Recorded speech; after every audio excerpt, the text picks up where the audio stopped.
नमस्कार। ब्रह्मास्त्र विद्या का जो अगला चरण है, पहले तो हमें यह समझना है कि शक्ति का जो समूह है उसके भीतर के तत्व, उसके भीतर के भाव, उसके रसायन साधना के अंदर जब चलने की तैयारी होती है साधक की, तब ये सारी अवस्थाओं में से उसे पसार होना जरूरी है अगर वो उच्च कोटि का साधक बनना चाहता है तो। वरना होता क्या है कि आप किसी प्रोविजन स्टोर के ऊपर, किराने की स्टोर के ऊपर जाते हो, कुछ खरीद के आ जाते हो वापस, और वो उतना दिन ही चलता है जितना आपने खर्चा किया है। आपका खुद का प्रोविजन स्टोर नहीं हो सकता। यहां पर बात कोई कॉमर्शियली नहीं है, किंतु समझने की यह है कि तुम्हारे पास इतने भंडार होने चाहिए सद्गुणों के कि तुम वो विद्या को, वो साधना को, वो सिद्धि को प्राप्त कर पाओ। पर उसके जो चरण है वो हमें समझना जरूरी है। अभी तक मैंने ब्रह्मास्त्र विद्या के अंदर प्रवेश नहीं किया है। ये जो अभी भी चल रहा है वो सिर्फ बेसिक नॉलेज है, क्योंकि इसके भीतर बहुत सारे विषयों का आंकलन करना जरूरी है। तत्वों को समझना जरूरी है। शरीर के संलग्न जो भी तत्व है, उसके रसायन है, उसको समझना जरूरी है। आत्मा के स्तर को समझना जरूरी है। मन के विषयों को समझना जरूरी है। आत्मा का जो रहस्य है उसे समझना जरूरी है। और सिद्धि, व्यक्तिगत रूप से अगर सिद्धि को देखने जाए तो एक ऐसी वस्तु है जिसे मुक्तामणि कहते हैं, चिंतामणि कहते हैं। सिद्धियों के भी 8 प्रकार हैं। साधक जैसे जैसे अपने स्तर के अंदर आगे बढ़ता है, साधना के अंदर आगे बढ़ता है, उसको वैसी वैसी सिद्धियां हासिल होने लगती है। परंतु मूल सिद्धि कुछ और है, जिसे मुक्तामणि कहते हैं। मैंने पिछले लेक्चरों में भी समझाया था कि मोक्ष का मार्ग प्राप्त होने पर ही ब्रह्मास्त्र विद्या के ऊपर तुम आगे बढ़ सकते हो, क्योंकि यहां तुम्हारा सामना कोई मनुष्य, कीट, पशु, पक्षी, जीव जंतु, इनसे नहीं होने वाला। यहां तुम्हारा सामना तुम्हारी खुद की आत्मा के साथ होने वाला है।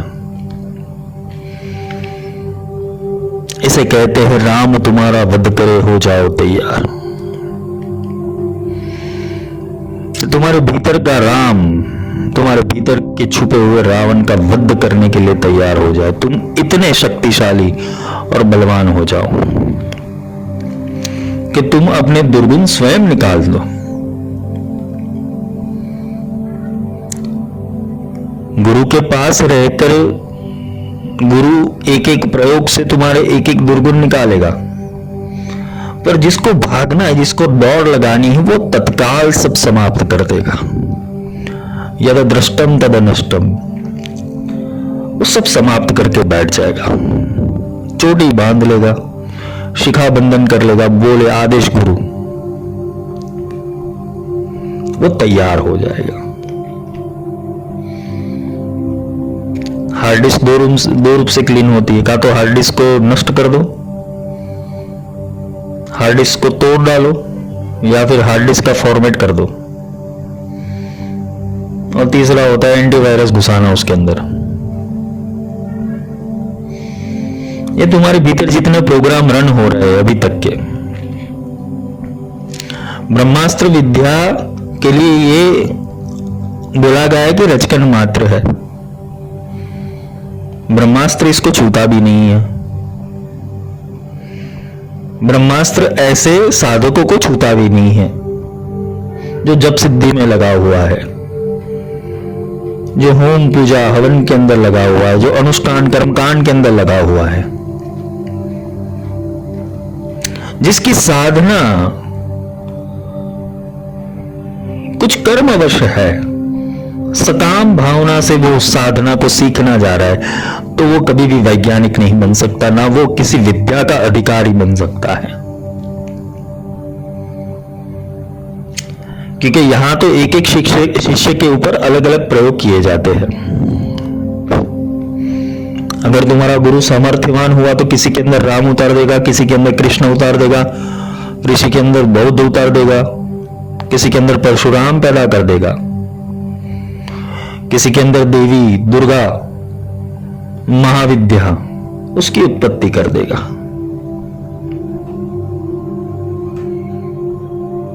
तुम्हें जन्म मिला ही इसलिए है कि तुम ये सिद्धियों को धारण कर सको। सिद्धियां पहुंचाती है मोक्ष तक, इसलिए सिद्धियों का महत्व भी है। परंतु सिद्धि की कामना रखने वाला कभी भी मोक्ष का द्वार नहीं पा सकता। एक और बोलोगे कि भाई साधना की और सिद्धि की कामना नहीं करें तो कैसे चले, और एक और कहते हो कि भाई सिद्धि के बिना मोक्ष संभव नहीं है। यही प्रश्न अर्जुन को हुआ था और यही प्रश्न का उत्तर कृष्ण ने कर्म संन्यास योग में दिया था। सर्वधर्मान परित्यज्य मामेकं शरणं व्रज, सब धर्मों का त्याग कर एक मेरी शरण में आ जा। धर्म का अर्थ तुम्हारे संप्रदाय या तुम्हारे इष्ट से नहीं है, तुम्हारे कुल तुम्हारे गोत्र से नहीं है, तुम्हारे संप्रदाय से नहीं है। धर्म का अर्थ सर्वधर्मान, धर्म का अर्थ यानी कि जो मनुष्य धर्म का तुम वहन कर रहे हो उसको भी तोड़ना पड़ेगा। ये वीरों की विद्या है और वीरों की विद्या वीर बनके ही सिद्ध होती है। नपुंसक की टोलियों के अंदर यह कार्य प्रधान नहीं होता, क्योंकि यहां तपना पड़ता है। क्योंकि खरा सोना बनने के लिए अपने आप को तपाना पड़ता है। जो 2 माला में थक जाता है वो सिद्धि को कैसे प्राप्त कर पाएगा? जिसकी कैपेसिटी 5 माला की है, 10 माला की है, 11 माला की है, उसकी बैठने की ताकत ही नहीं है, वो सिद्धि को प्राप्त कैसे कर पाएगा?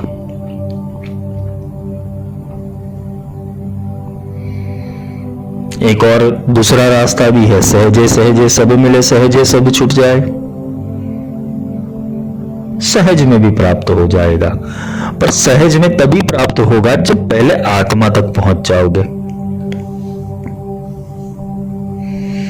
आत्मा का अनुसंधान होने के ऊपर तुम वो दृष्टिकोण के अंदर आ जाओ कि सब नश्वर है, सब जाने वाला है, सब मिथ्या है, सब नाटक है, सब लीला है। ये सूझबूझ के साथ जब तुम चलना शुरू करते हो, इसका अभ्यास करते हो, इसको अभ्यास में उतारते हो, तो कुछ बात बनती है कि तुम्हारे दूसरे दायरे, दूसरे स्तर खोले जाए।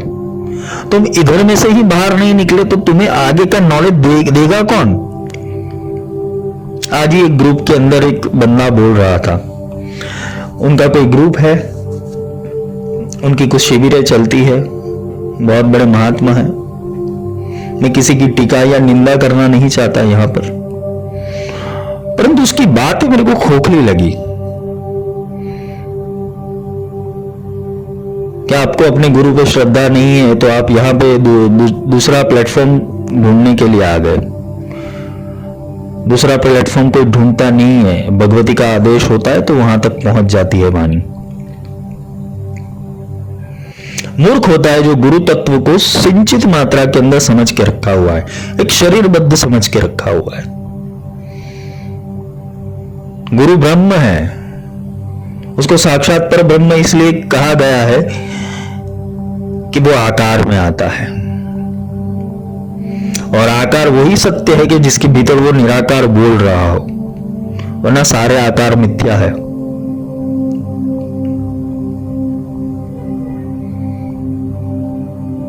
तुम कौन से गुरु की बात कर रहे हो?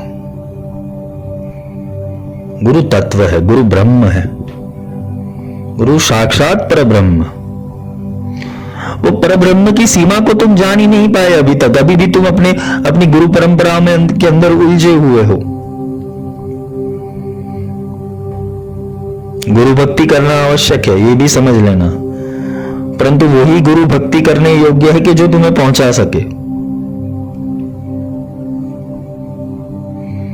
ये तो हजारों गुरु की टोलियां घूम रही है बाजार के अंदर।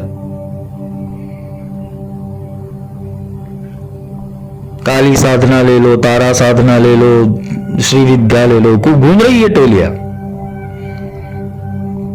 अच्छे मार्केटिंग के साथ। पर इससे तुम्हारा क्या फायदा? तुम एक स्टेज से दूसरे स्टेज के ऊपर जंप करोगे। ठहरना पड़ता है, रुकना पड़ता है, पर रुको भी वहां पर। यहां पे बोला है कि अगर तुम्हें अगर संतोष नहीं है अपनी साधना से, तो उसमें अगर तुम्हें संदेह है अपने साधना के ऊपर, अगर आनंद प्राप्त नहीं हो रहा है, अगर समझ प्राप्त नहीं हो रही है, तो वो मार्ग तुम्हारा नहीं हो सकता। अगर तुम खोजी हो तो मूर्खों की तरह एक रूम के अंदर बंद होकर साधना करने से कोई लाभ नहीं, जब तक कुछ विज्ञान प्रकट तुम्हारे भीतर से ना हो।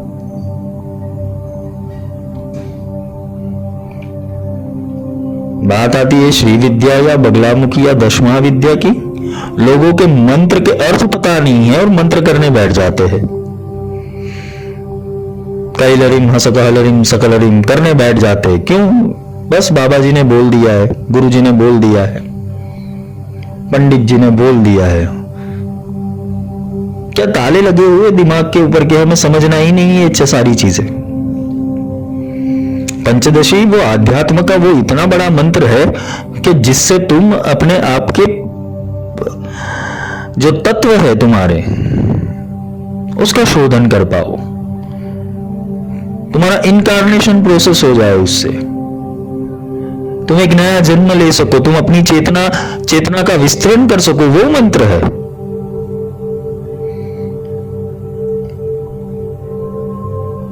पंचदशी कोई साधारण मंत्र नहीं है, पर उसका रहस्य समझाने वाले कितने।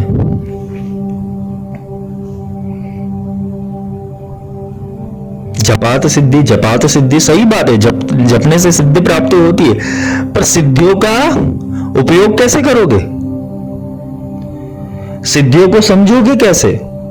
उनकी लैंग्वेज क्या है? उनकी भाषा क्या है? आत्मा को समझना है तो आत्मा की भाषा क्या है? कौन सी भाषा से आत्मा बोलता है? हिंदी है, मराठी है, इंग्लिश है, उर्दू है? कौन सी भाषा है आत्मा की? आत्मा एहसास के ऊपर चलता है, आत्मा भाव के ऊपर चलता है, आत्मा निर्देश करता है। क्योंकि ब्रह्मावस्था में जाने से पूर्व तुम्हें अपनी आत्मा से मिलन करना पड़ेगा। घूंघट के पट खोल तो है पिया मिलेंगे। हमारे घूंघट के पट ही बंद है।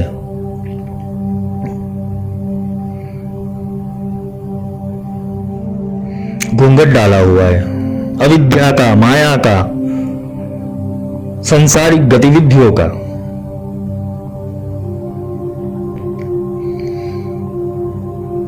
जिजीविषा का, क्षुल्लक कामनाओं का। ये घूंघट नहीं तो और क्या है तुम्हारा? भाई भ्रांति, स्तुति, लज्जा, निंदा, जीव धर्म, यही तो घूंघट है। ये खोलोगे तो वो पिया मिलेगा तुम्हें अंदर वाला।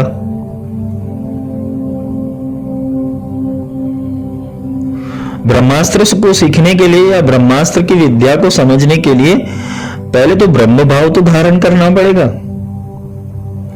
मैं शिव हूं, मैं अनंत हूं, मैं सर्वत्र व्याप्त हूं, ना मैं पैदा होता हूं ना नष्ट होता हूं, ऐसे वाक्य लिखने से क्या ये सिद्ध हो जाएगा?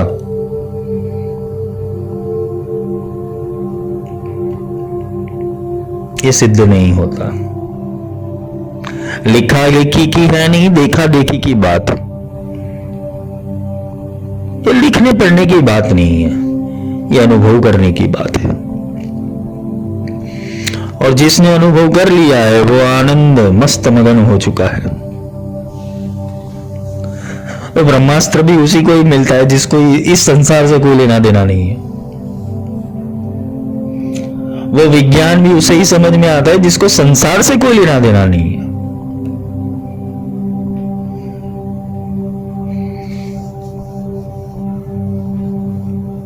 इतने कार्यरत रहता है मन, बाह्य मन इतना कार्यरत रहता है तुम्हारा, तुम अपने आप को ढूंढ ही नहीं पाते हो। खोजी लीना साथ में दिन ही वस्तु लखाई, कोटि जन्म का पंथ था पल में पहुंचा जाए। तुम्हारे पास खोजी नहीं है कोई। तुम जिस गुरु की बात कर रहे हो, अगर वो खोजी होते तो वो तुम्हें निर्देश करते कि तुम गलत रास्ते के ऊपर हो, तुम्हारी आत्मोन्नति का प्रयास करते, ना कि कोई विद्या सिद्धि या प्रयोजन में तुम्हें डाल देते।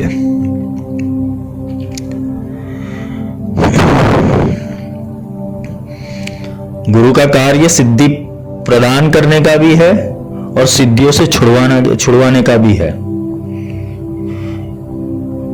क्योंकि साधक भटकता सिद्धियों के अंदर भी है। और जिसे सिद्धि से भी मोह नहीं है वो समझ लेना वो छूट जाएगा। जिसने अपने भीतर स्थिरता प्राप्त कर ली, जिसने अपने भीतर का शिव प्रकट कर लिया है, जिसने अपने भीतर की भगवती प्रकट कर ली है, उसके लिए तो पूरा ब्रह्मांड खुल गया है। तब जाके देवता तुम्हारे ऊपर पुष्प वर्षा करते हैं। पुष्प वर्षा का ये होता है कि हर एक देवता अपना ज्ञान तुम्हें प्रदान करते, और देवता तुम्हें मिलने के लिए आते। कैसे? भगवत स्वरूप को मिलने के लिए आते हैं, तुम्हारे भगवत स्वरूप को। तुम्हें कार्यकरण करने की कोई जरूरत नहीं है, तुमने सोचा और हो जाएगा। इसीलिए बगलामुखी को और ब्रह्मास्त्र विद्या को यह बोला गया है कि यम यम चिंतेते कामम तम तम प्राप्नोति निश्चितम। पर तुम्हारी दौड़ ही गलत दिशा के अंदर है, तुम्हारी दौड़ ही गलत दिशा के अंदर है। तुम कर क्या सकते हो? तुम्हें समझाने वाला कौन है? यहाँ हजारों की तादाद में शिविर होती है, ना तुम्हारे पास अपने गुरु का पर्सनल नंबर है, ना गुरु से वार्तालाप होते। तुम अपनी सिद्धि को पहचानोगे कैसे? अगर साधना में कहीं रुक गए, तुम्हें समझाएगा कौन? सिखाएगा कौन? कौन तुम्हें वो आत्मा के रहस्य तक ले जाएगा? ये मंत्र करना एक साधना में तोते की तरह मंत्र को रट्टा लगा देना, ये तुम्हारी गति है क्या? इससे तुम्हें प्राप्त क्या हो रहा है? मानसिक शांति। मानसिक शांति से उपलब्धि क्या हुई तुम्हें?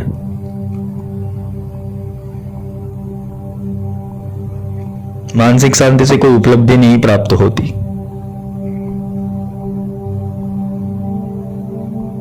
भगवती जब बोलती है ना तो कटार लेके बोलती है, क्योंकि वो खड़ग है और वही खड़गमाला है। जिसने खड़ग के हार पहने हुए वही खड़गमाला है।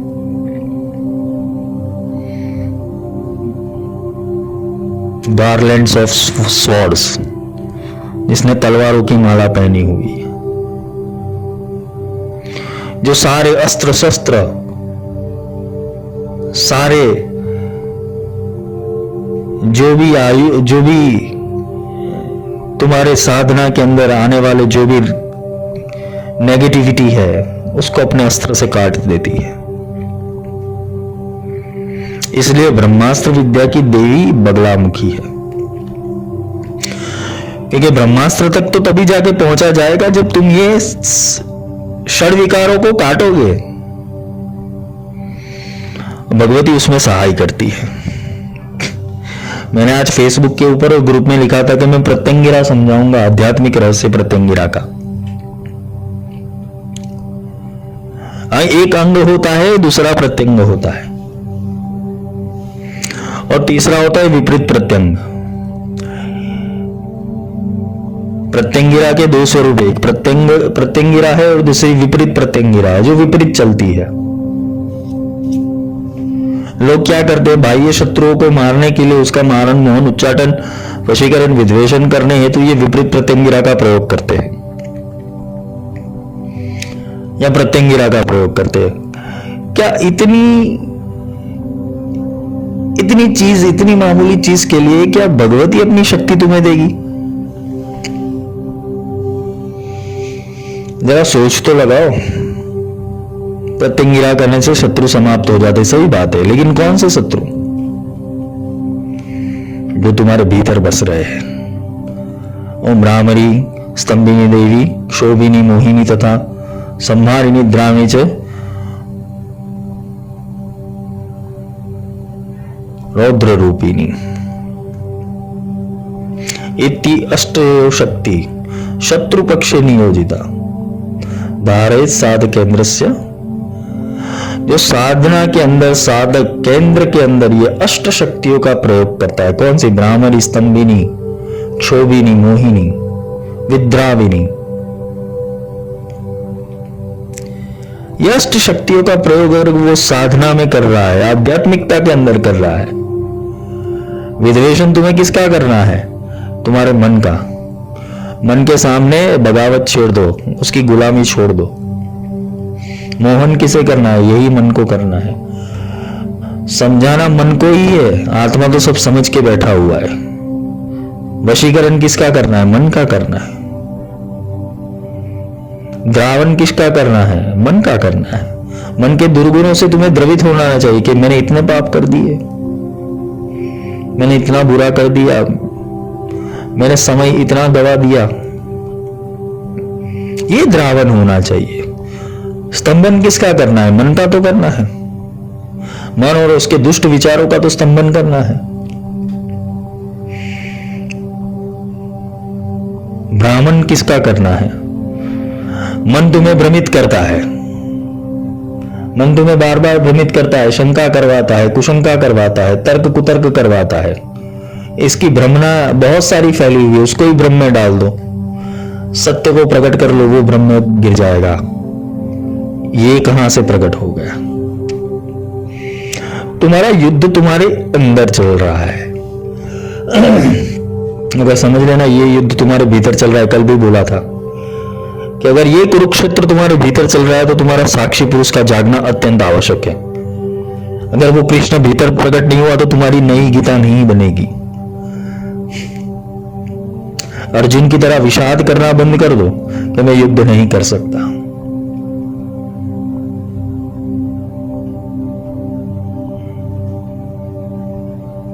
युद्धाय कृत निश्चय, युद्ध करना का निश्चय कर लो। अगर ब्रह्मास्त्र के अंदर प्रवेश करना हो तो।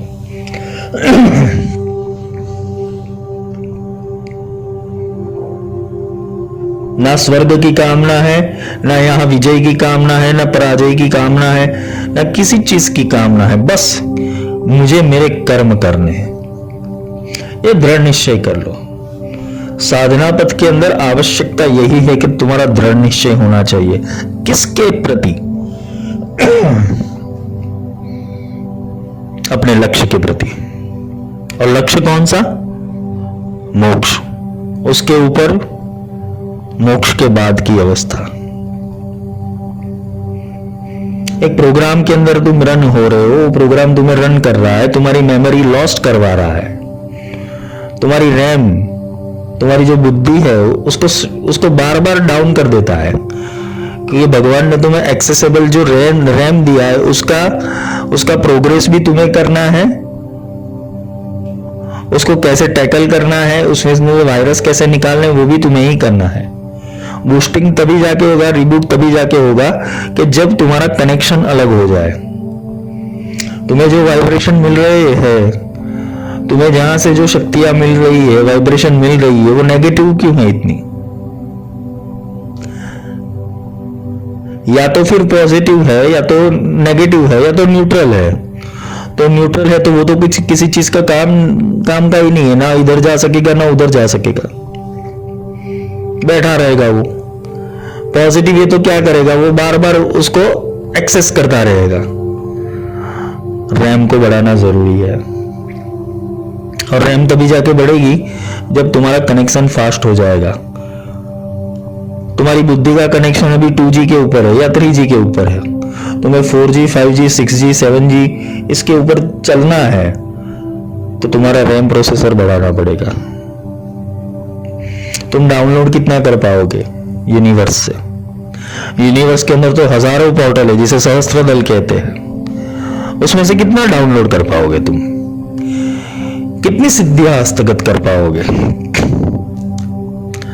पर तुम्हारे पास अगर ड्राइव हो गया तो, तुम्हारे पास वो गूगल हो गया तो, कितना भी देखो, कितना भी ढूंढ लो, कितना भी सर्च कर लो, ये तो एनसाइक्लोपीडिया है। तुम जो भी विषय डालोगे वो विषय प्रकट हो जाएगा।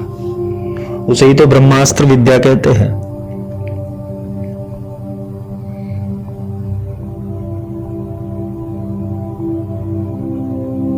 शास्त्रों को पढ़ने से अगर ब्रह्म समझ में आ जाता तो सब लोग तो ब्रह्मवेता हो जाते।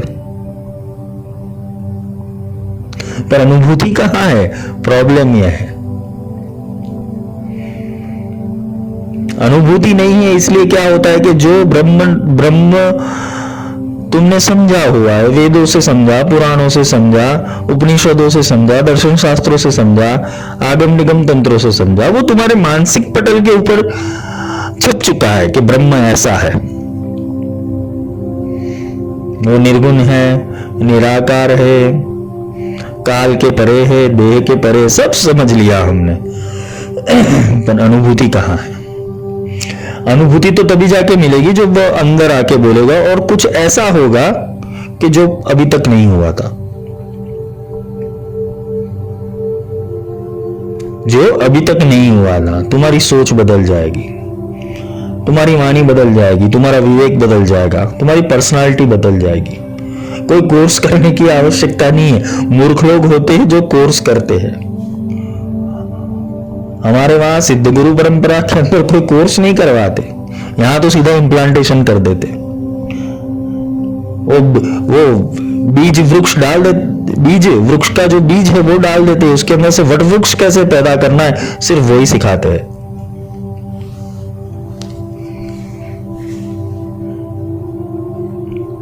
तो ब्रह्मास्त्र विद्या का जो चरण है आगे का, प्रत्यंगिरा और विपरीत प्रत्यंगिरा,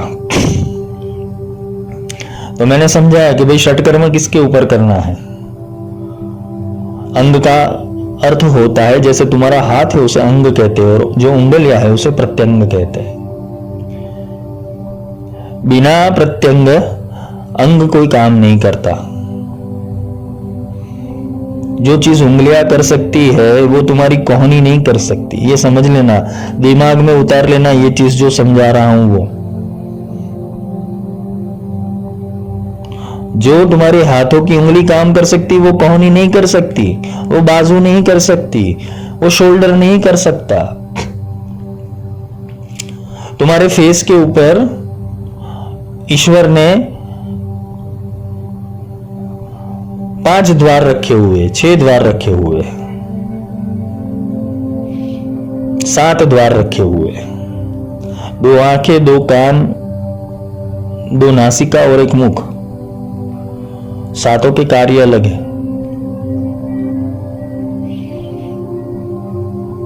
जो आंखें काम कर सकती है, क्या वो कर्ण काम कर सकते हैं? और क्या जो कर्ण काम कर सकते हैं वो मुख कर सकता है? और जो मुख काम कर सकता है क्या वो नासिका कर सकती है? नहीं कर सकती। अगर मैम उसका टोटल देखने जाए तो उसे फेस ही कहते हैं, उसे चेहरा ही कहते हैं। तो चेहरा एक अंग का प्रतिकृति है, उसे अंग कहते हैं। और इसके अंदर आंखें, उसके अंदर कान कर्ण है, उसके अंदर नासिका है, उसके अंदर मुख है, उसे प्रत्यंग कहते हैं।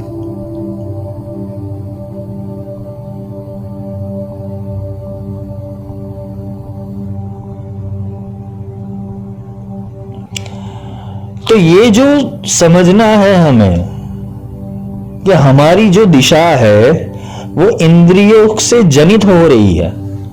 इंद्रियां हमें खींच के ले जा रही है अलग अलग विषयों के अंदर, जबकि इंद्रियों को समेट कर उसको एक जगह स्थिर करना है, इंद्रियों से उपरवास करना है, इंद्रियों का उपवास करना है, इंद्रिय और इसके विषयों का उपवास करना है, वहां वैराग्य साधना है। तुम स्वाद लेते हुए भी स्वादहीन हो जाओ, तुम संगीत सुनते हुए भी संगीतहीन हो जाओ, तुम गंध लेते हुए भी गंधहीन हो जाओ, तुम देखते हुए भी दृष्टिहीन हो जाओ, तो समझ लेना कुछ आविष्कार हो रहा है तुम्हारे अंदर। वो तीसरा नेत्र खुल रहा है, वो ऊपरी चक्षु खुल रहा है तुम्हारा।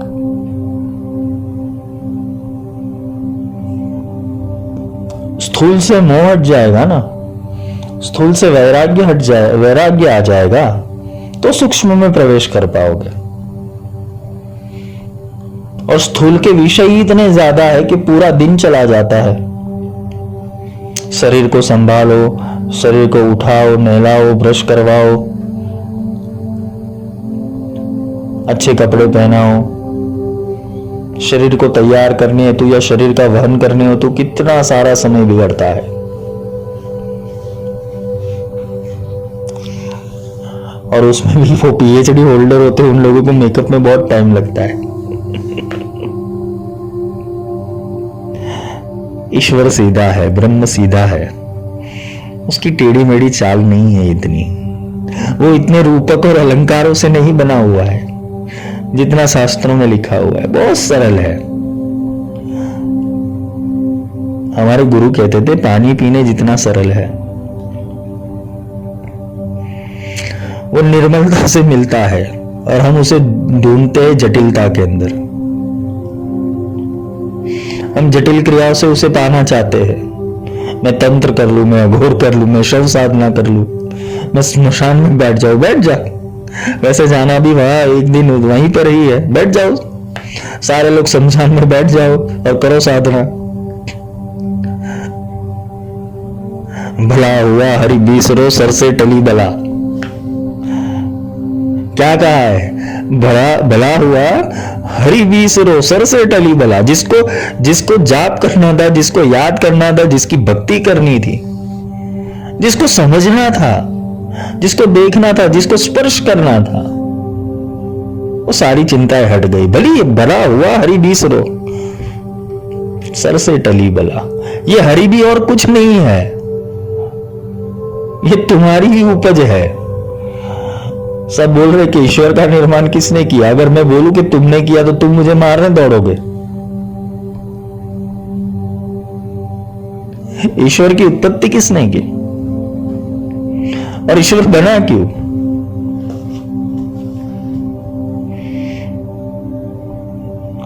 जबकि एक ही तत्व में से सब प्रकट हुए तो तुम भी वही हो।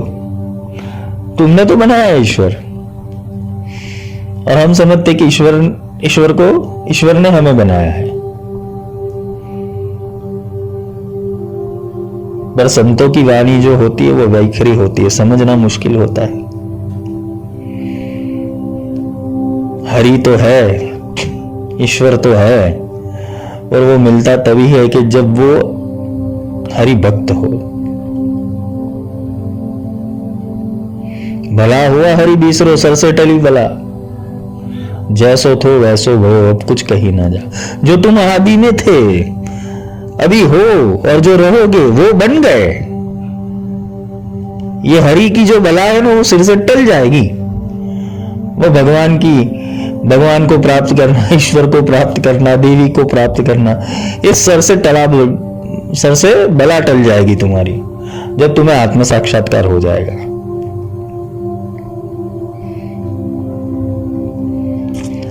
ऐसी वाणी बोलिए मन का आपा कोई, औरन को शीतल करे आप हु शीतल हो। पर यहां वाणी थोड़ी कर्कश ऐसे हो जाती है कि अगर सत्य समझाने जाए तो लोग मारने दौड़ते हैं। मैं भक्ति का विरोधी नहीं हूं, ना मैं साधनों का विरोधी हूं, ना साधना का विरोधी हूं, पर मैं कॉन्सेप्ट का विरोधी हूं। जिस कॉन्सेप्ट से लोग तुम्हें समझाना चाह रहे हैं वो कॉन्सेप्ट गलत है,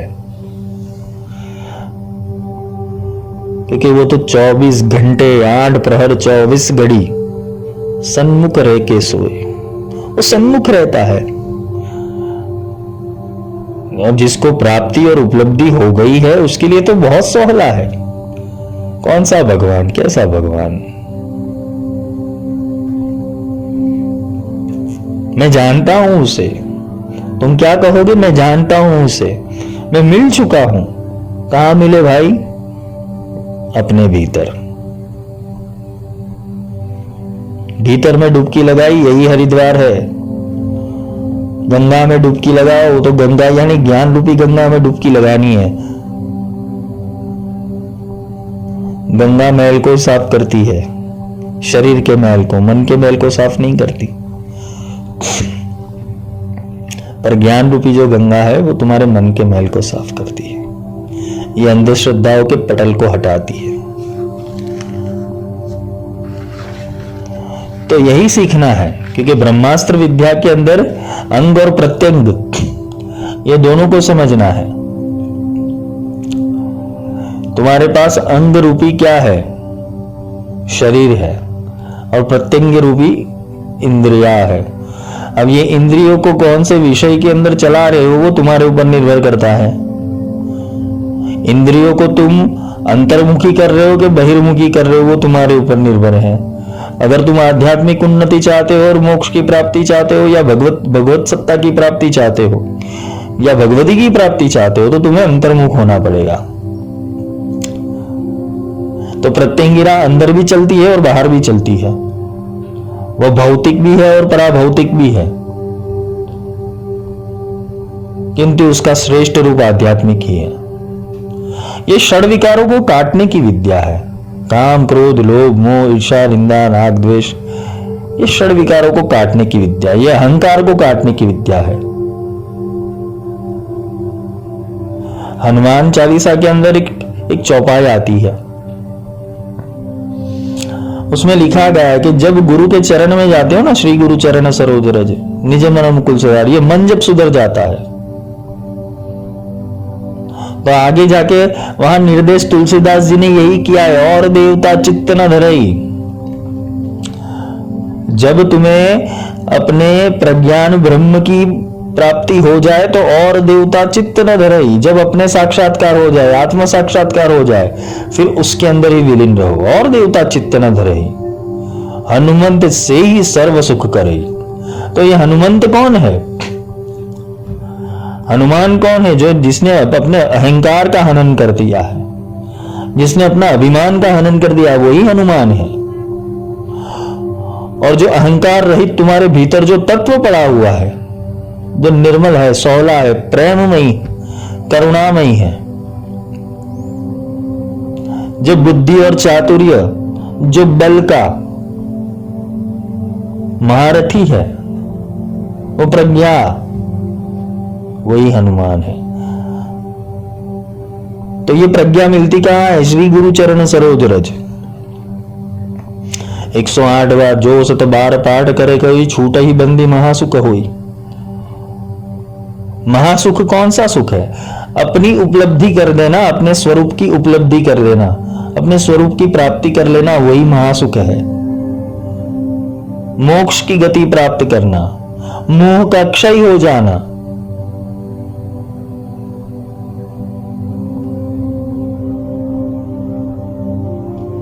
तो ये सीखना जरूरी है।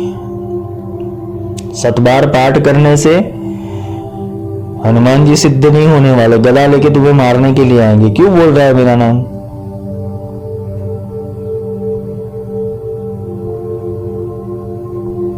भगवान भी बोले कभी तो समझने बैठ, कभी तो सीखने बैठ, कभी तो मैं क्या हूं उसके ऊपर तर्क लगा। रोज आ जाता है मंदिर, घंटी बजाता है मेरे सामने, जोर जोर से चालीसा करने लगता है। भगवान के भी कर्म होते हैं ना, आकार रूप के अंदर, उसके अंदर प्राण प्रतिष्ठा की जाती है, उसको कितना कर्कश लगता होगा। और सच्ची भक्ति वाला उसके सामने बैठता है और उसको देखता है और देखने के बाद उसको बोलता है, तुम कौन हो, दर्शन करवाओ, मेरी ये अविद्या को काटो। तुम देवी के सामने भी जाते, कैसे जाते हैं? कुंजी का स्तोत्र करेंगे, दुर्गा सप्तशती का पाठ करेंगे, निर्वाण मंत्र जोर जोर से बोलेंगे। देवी बोलेगी, यार इतने सारे मंत्र सुन के मुझे हेजिटेशन हो रहा है। देवी का इनर सेल्फ यही कहता है, मुझे समझने बैठ। ये जो तू मंत्र पढ़ रहा है, कुंजी का स्तोत्र पढ़ रहा है या दुर्गा सप्तशती पढ़ रहा है, उसको समझ तो सही मेरे लाल, मेरे बेटे, इसको समझ तो सही। वो बोलेगी तो सही कभी ना कभी। बगलामुखी ब्रह्मांड की सबसे तेज विद्या है। ज्यादातर लोग बगलामुखी से इसलिए घबरा रहे हैं क्योंकि बगलामुखी सीधा सीधा उत्तर दे देती है उनको। वो बकवास करने वाले को पहले ही गदा से प्रहार करके हटा देती है, चल हट इधर से। महाविद्यालय में इसलिए कोई ज्यादा प्रवेश नहीं कर पाता क्योंकि पता है सामने लगेगी, और कितने लोगों ने अनुभव भी कर लिए है। वो इसलिए लगती है कि उसको जाने, उसको पहचाने बिना तुम उसकी भक्ति कर रहे हो, उसको बुला रहे हो, वो चेतना को, वो महासत्ता को तुम बुला रहे हो। क्यों बुला रहे हो? अपनी छोटी सी मनोकामना के लिए। तो प्रत्यंगिरा तभी जाके चला ना कि जब तुम आत्मशुद्धि कर चुके हो, वरना प्रत्यंगिरा उल्टी चलती है, इसे विपरीत भी कहता है।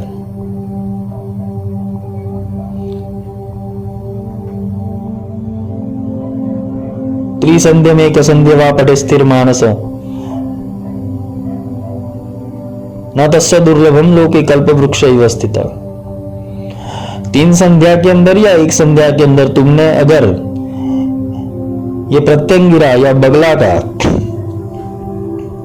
ध्यान कर लिया तुमने, तो कल्प वृक्ष स्थित, तुम्हारे पास वो कल्प वृक्ष की प्राप्ति हो जाती है।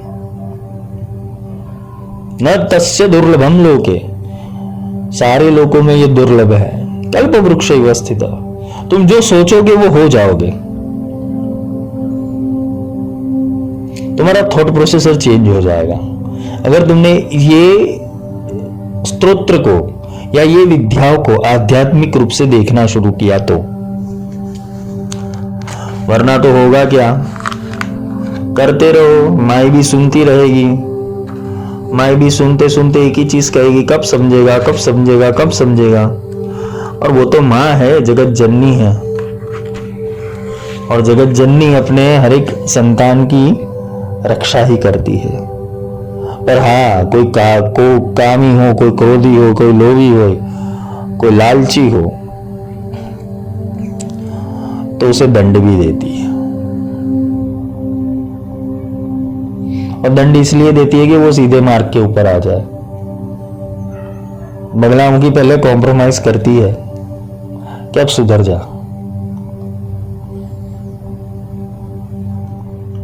वो साधक के सुख के लिए काम करती है। ब्रह्मास्त्र विद्या साधक के सुख के लिए काम करती है, लेकिन सुख आ जाता है तो फिर क्या होता है? वो ईश्वर को, वो ब्रह्म शक्ति को भूल जाता है।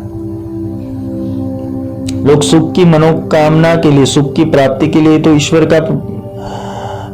को स्मरण करते, ईश्वर की भक्ति करते, फिर क्या होता है? सुख आ जाता है, हरि को बिसर जाते।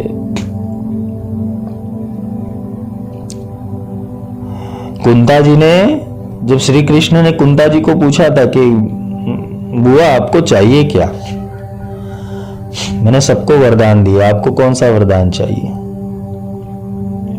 तब कुंता जी ने कहा था कि अगर तुझे मुझे वरदान ही देना है तो हर जन्म के अंदर मुझे तू मिले, तेरी भक्ति करने को मिले और मुझे दुख मिले। देखो ये भक्त का भाव कितना बड़ा है। ऐसे ही अमर नहीं होते कैरेक्टर, ऐसे अमर नहीं होते। उनकी मांगनी देखो, उनका विवेक देखो कि प्रभु जहां दुख होगा ना तभी तो मैं तुम्हें सुमिरन कर पाओगी। और जो सुख में स्थिर होगा, जिसने सुख के अंदर अपनी भक्ति नहीं छोड़ी, तो समझ लेना वो पहरा देता है तुम्हारे घर के बाहर।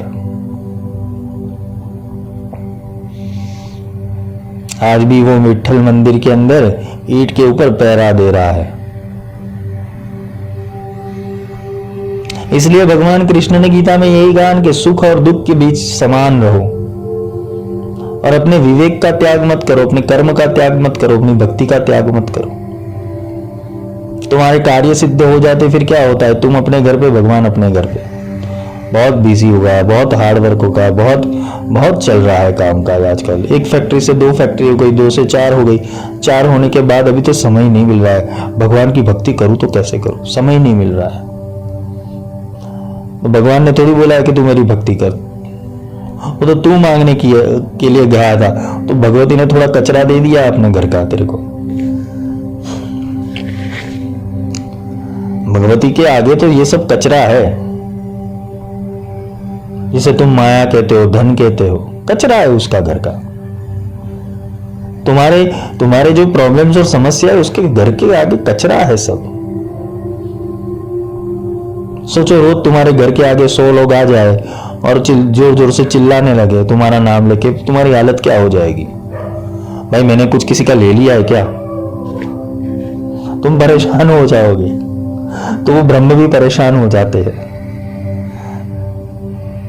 तुम्हारे भीतर के मंदिर के अंदर दिया जलाओ और भीतर में बैठे हुए ब्रह्म को जगाओ, तभी जाके कुछ प्राप्त होगा और तभी जाके कुछ साधना तो ठीक है, परमात्मा के दर्शन हो जाएंगे। तो गुरु के पास जब शिष्य जाता है, अभी से पंचीकरण शुरू हो रहा है, ध्यान से सुनना, क्योंकि ये जो विषय है, ये जो मैं बोल रहा हूं, जो भी हो रहा है वो भगवती की इच्छा से हो रहा है और ये आदेश है। मेरे को इससे कोई पब्लिसिटी नहीं करनी, ना मेरे को कोई ग्रुप बढ़ाना है, समझ लेना। ये जो हो रहा है वो हो जाएगा, एक बार हो जाएगा, फिर फिनिश हो जाएगा। ये आगे आने वाले युगों की धरोहर है कि कोई भक्त भटके नहीं, कोई साधक भटके नहीं। इसलिए ये लेक्चर कर रहा हूं, नहीं तो मैं अपना समय क्यों बिगाड़ू किसी के लिए? मुझे प्राप्त क्या हो रहा है किसी को समझाने के लिए? ना मुझे पैसा चाहिए, ना शोहरत चाहिए, ना प्रसिद्धि चाहिए। क्यों कर रहा हूं? कि कोई भटके नहीं, कोई साधक भटके नहीं, कोई विद्यार्थी भटके नहीं। तो जब गुरु के पास शिष्य जाता है और शिष्य जाने के बाद शिष्य वो भगवत प्राप्ति के बारे में अपने गुरु से पूछता है, तब गुरु कहता है कि अगर तुम्हें सत्य ज्ञान की प्राप्ति करनी है, सत्य को समझना है, तो सत्य के अंदर, उसके अनुबंध के अंदर जो उसके 4 प्रकार है उसको पहले समझ ले कि तुम कैसे सत्य को प्राप्त कर सकते हो या तो सत्य तक कैसे पहुंच सकते हो। उसके कुछ लक्षण दिए गए हैं, वो लक्षण को समझना अत्यंत आवश्यक है। पहले तो ये जो भी सारा ज्ञान है लिया हुआ है अभी तक का तुमने, वो सारा एक साइड कर दो अभी, क्योंकि ये जो बातें समझाने जा रहा हूं वो किसी पुस्तक में नहीं मिलेगी तुम्हें।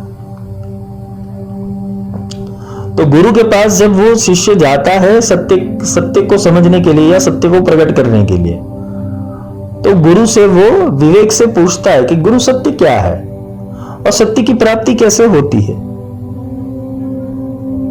तो गुरु कहता है कि तुम चतुष्टय को समझो, जिसे अनुबंध कहते हैं। पहला है अधिकारी, दूसरा है विषय, तीसरा है संबंध और चौथा है प्रयोजन। अधिकारी का अर्थ यह होता है कि आत्मा अनात्मा, जड़ और चेतन, इसका विवेक रखने वाला जो पुरुष हो, या तो मनुष्य हो या तो साधक हो, वो ही सत्य ज्ञान का अधिकारी है। यही वही ब्रह्मास्त्र विद्या का अधिकारी है, वही ब्रह्म विद्या का अधिकारी है, जिसे भेद पता है आत्मा और अनात्मा के बीच में, जड़ और चेतन के बीच में विवेक रखने वाला जो है वो अधिकारी है। विवेकहीन जो मनुष्य होता है वो ज्ञान से वंचित रहता है, उसको सत्य पचता नहीं है, वो सत्य से घृणा करेगा, सत्य से ईर्ष्या करेगा। जैसे बोलते हैं कि उल्लुओं के शहर में के अंदर सूर्योदय होना, सूर्य का उदय होना, तो उल्लू क्या बोलेगा, सूरज जैसा कुछ है नहीं, क्योंकि वो तो दिन में सोता है ना। ऐसे ही जो विवेकहीन पुरुष होते हैं उसके भीतर ये ज्ञान का सिंचन मत करना। अगर तुम्हारे भीतर अधिकारी तत्व है, अधिकारी कौन सा, कि तुम जड़ और चेतन को समझ पाओ, विज्ञान को समझ पाओ, तुम ज्ञान में हो, विज्ञान में हो, उसी इसको समझ पाओ, तो तुम अधिकारी हो। क्योंकि स्वरूप ही नित्य है। स्वरूप का अर्थ है स्व का रूप, खुद का स्वरूप, खुद का रूप। तुम्हारा रूप कौन सा है? अगर शरीर को छोड़ दो तो, मन को छोड़ दो तो, मन के विषयों को छोड़ दो तो तुम्हारा स्वरूप कौन सा है? तुमने तो अभी एक शरीर के अंदर, एक ढांचे के अंदर अभी तुम्हारा चेतना प्रवेश कर गया है, और तुम्हारा फेस कटिंग, तुम्हारा हेयर कटिंग, तुम्हारी जॉ लाइन, तुम्हारे कान, तुम्हारी आंखें, तुम्हारा नाक नक्शी, ये सब तो तुम्हारे डीएनए के ऊपर निर्भर रहेगा। स्वरूप का अर्थ है कि तुम अंदर से कौन हो, तुम भीतर से कौन हो, उसका ज्ञान रखना, उसका ज्ञान नित्य रखना कि मैं आत्मा हूं और आत्मा के अलावा सब कुछ अनित्य है, ये समझ लेना, ऐसा विवेक रखना, वही मनुष्य ज्ञान का अधिकारी बनता है। दूसरा आता है विषय। आत्मा को जानना, आत्मा को पहचानना या आत्मा तक अपनी सुरता को, अपने ध्यान को ले जाना, वही मनुष्य का मुख्य कर्तव्य है। अगर तुम साधना पथ के अंदर हो और आत्मा के विषय को जानते नहीं हो तो तुम्हारी अभी तक की साधना सारी विफल है, समझ लेना। आत्म तत्व चिन्ह हो नहीं, क्या लगी साधना सर्व झूठी। जिसने अपनी आत्मा को नहीं पहचाना उसके लिए सारी साधना झूठी है। तुम दंभ कर रहे हो, ढोंग कर रहे हो। साधना का अर्थ यही होता है कि साधन को प्राप्त करना, साध्य को प्राप्त करना। तो प्रथम साध्य तो तुम्हारा आत्मा है, और साधन क्या दिया गया है तुम्हें? शरीर दिया गया है। दुर्लभम मानुष देवो देवानाम अपि दुर्लभम। उसको सांसारिक विषयों के ऊपर वैराग्य होना जरूरी है। अगर जिसको ये सिद्धि, ये ज्ञान, ये ब्रह्मास्त्र विद्या को समझना है जिसको, तो उसको सांसारिक विषयों से वैराग्य लेना पड़ेगा। वैराग्य का अर्थ होता है कि सांसारिक विषयों से निरस्ता ले लेनी, रिटायरमेंट ले लेने की। नहीं, ज्ञान में ये सब नहीं आता, आध्यात्म में ये सब नहीं आता। सांसारिक विषय, सास बहू के झगड़े, पति पत्नी के झगड़े, बॉयफ्रेंड गर्लफ्रेंड के झगड़े, संबंधों में झगड़े, परिवार में कटुता, पितृदोष, व्यापार में कुछ नहीं चल रहा है, ये सब विषय ये ब्रह्म विद्या में नहीं आते, उसका त्याग कर दो। वैराग्य बिना का आत्मज्ञान वो निष्फल जाता है। वैराग्य का अर्थ ये नहीं कि सब छोड़ के तुम्हें जंगल में चले जाना है। राग मुक्त होना उसे वैराग्य कहते हैं। विषय आसक्ति से दूर हो जाना उसे वैराग्य कहते हैं। तुम खाओगे, भोजन करोगे तभी शरीर चलने वाला है।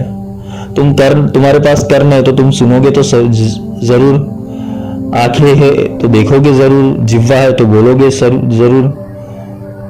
ये तो कर्म जनित ही है। किंतु फिर भी ये विषयों में इंटरेस्ट नहीं लेना उसे वैराग्य कहते हैं। कौन क्या कर रहा है हमें क्या लेना, अपना देख, खुद का देख, औरों की चिंता छोड़, तुम्हें खुद का देखना है। और गीता में भी भगवान ने यही कहा है कि भोग कौन से, लोक और परलोक दोनों के।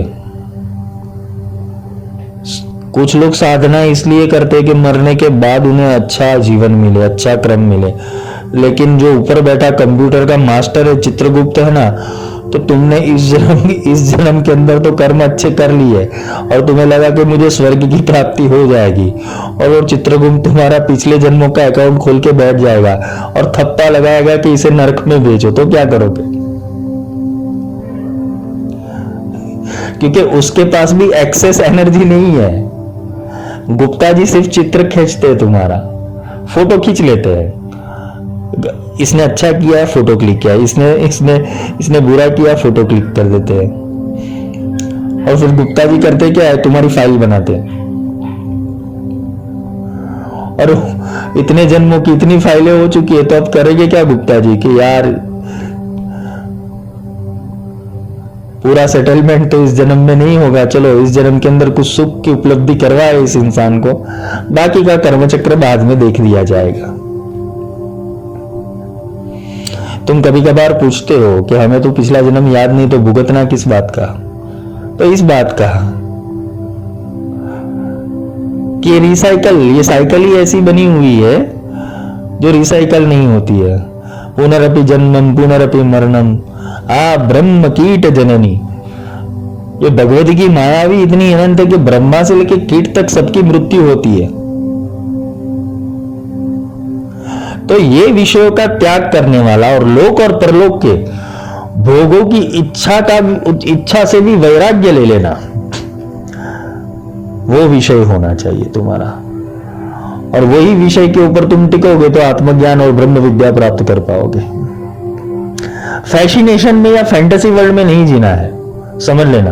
बी प्रैक्टिकल, तुम्हें प्रैक्टिकल लाइफ को जीना है, और प्रैक्टिकल लाइफ के लिए तुम्हारी बुद्धि स्थिर होना बहुत जरूरी है। इसलिए गीताकार ने बार बार एक ही शब्द के ऊपर बहुत भार रखा है कि हे अर्जुन, तू स्थित प्रज्ञ हो, तो स्थित प्रज्ञ हो जा।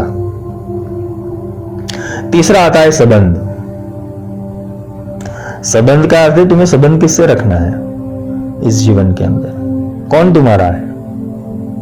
तुम्हारे आसपास के लोग जरा देखो आंखों से, कौन तुम्हारा है और कौन तुम्हारा रहने वाला है। आज तुम्हारा है, कल किसी और का होगा, परसों किसी और का हो ही जाने वाला है, सत्य ही है। तो संबंध किससे रखना है?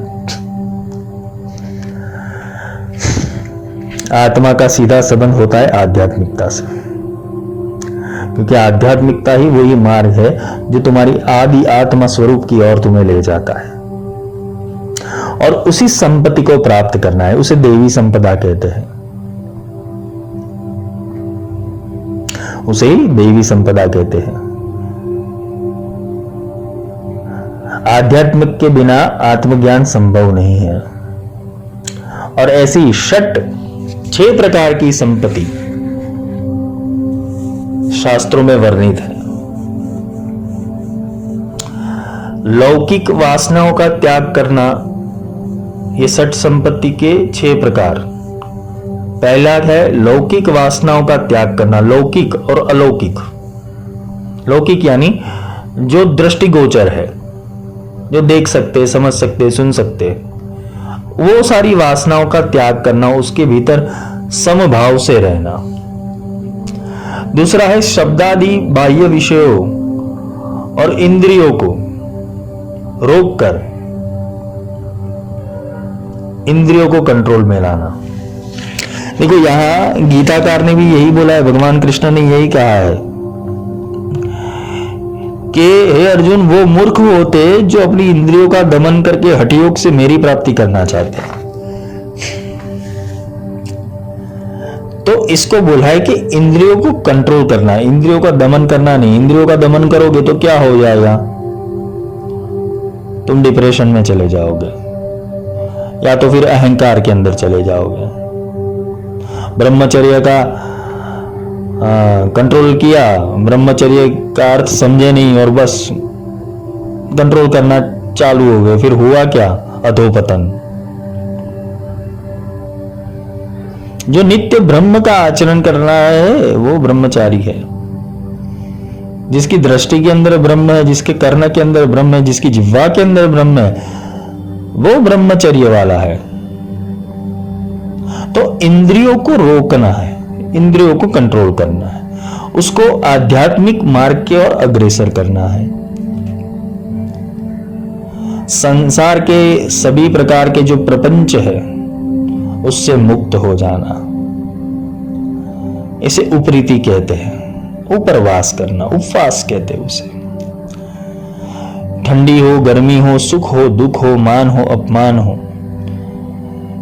ये सारे द्वंद्वों में से तुम्हें मुक्त रहना है और उसे सहन करने की शक्ति रखना, उसे तितिक्षा कहते हैं।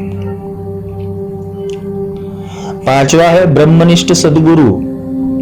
और वेदांत शास्त्र के अंदर जो वाक्य है, जो वेद सूत्र है, वेद वाक्य है, उसको उसके भीतर विश्वास और श्रद्धा रखना। ब्रह्मनिष्ठ यानी ब्रह्मनिष्ठ सद्गुरु किसे कहते हैं कि जो जिसकी निष्ठा ब्रह्म के अंदर है, दूसरे किसी के अंदर नहीं है। कोई देवी देवता, सिद्धि, पद, विद्या, साधना इसके अंदर नहीं, ब्रह्म के अंदर निष्ठा रखने वाला वो सद्गुरु। और वेद शास्त्रों में जो ब्रह्म के निर्देश किए हुए उसको श्रद्धा से मानने वाला, ये षट संपत्ति है, समझ लेना आत्मा की। छठा है वो अपने सत्यचित स्वरूप को पहचान ले और उसके भीतर एकाग्र होने की कोशिश करे और अपने मन के साथ समाधान कर लेके ये मैं हूं। क्या करना है कुछ आगे तुम्हें? मैं सत्यचित आनंद स्वरूप है। आगे कुछ करना है? मन को प्रश्न पूछो, मन के साथ समाधान कर लो। ये समाधान तुम्हें मन के साथ ही करना पड़ेगा, नहीं तो मन ही तुम्हारा दुश्मन है। कृष्ण ने गीता में यही कहा है कि हे अर्जुन, ये मन ही तुम्हारा मित्र है, मन ही तुम्हारा शत्रु है, समाधान कर लो। संधि प्रस्ताव रख दो कि देख मैं आध्यात्मिकता के मार्ग के ऊपर चल रहा हूं, उसके अंदर तू बीच में नहीं आएगा। तुझे तेरे संलग्न जितने भी विषय है वो बीच में नहीं आएंगे। मैं मेरी जो मनोकामना है आध्यात्मिकता की प्राप्ति, आत्मा की प्राप्ति करना, उसके मार्ग के ऊपर चल रहा हूं। फिर किसी की सुनो मत। तो ये रहता है समाधान करना। तो ये दृढ़ निश्चय करना पड़ता है। और चौथा आता है प्रयोजन। प्रयोजन क्या है? मनुष्य जन्म का प्रयोजन क्या है? तो संसार के सारे बंधनों में से मुक्त हो जाना, वही मनुष्य जीवन का प्रयोजन है। और ये मुक्त होने की जो इच्छा है उसे मुमुक्षुता कहते हैं।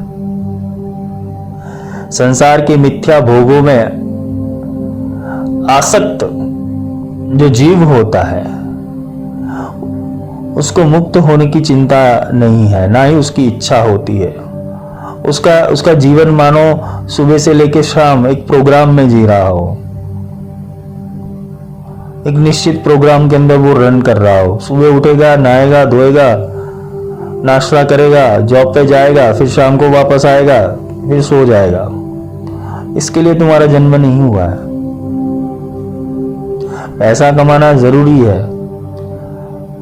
किंतु दिन के 2 घंटे खुद के लिए भी रखो कि तुम अपनी प्रोग्रेस कर पाओ। और यही नींद के कारण, यही इच्छा के कारण हम हमारे जीवन का प्रयोजन या उद्देश्य नहीं समझ पाते। और यही मिथ्या बंधन के कारण तुमने जितना ज्ञान भी सुना हुआ है वो भी व्यर्थ चला जाता है, उसकी असर नहीं होती। तो ये आगे जो विषय है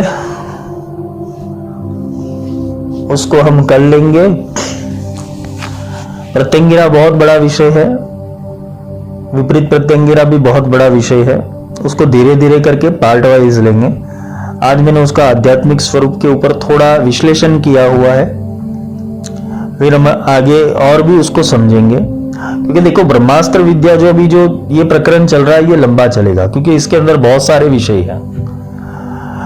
मैंने 2015 या 2014 के अंदर मैंने शुरुआत की थी ब्रह्मास्त्र विद्या के ऊपर ग्रंथ लिखने की।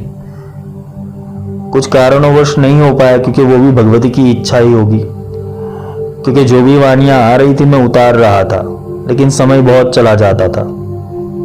मेरे को एक ब्लॉग लिखने के लिए या तो एक आर्टिकल लिखने के लिए मेरे को 6 से 7 घंटा बैठना पड़ता था। इसलिए अभी जो ये ब्रह्मास्त्र विद्या का जो भी लेक्चर हो रहे या तो जो भी समझ रहे हो वो वाणी से आ रहा है, तो ये जल्दी हो जाएगा। तो इसके बहुत सारे अध्याय और बहुत कुछ समझना है, तो इसका जो आगे का लेक्चर है वो हम कर लेंगे। आज के लिए इतना ही। जय माई की।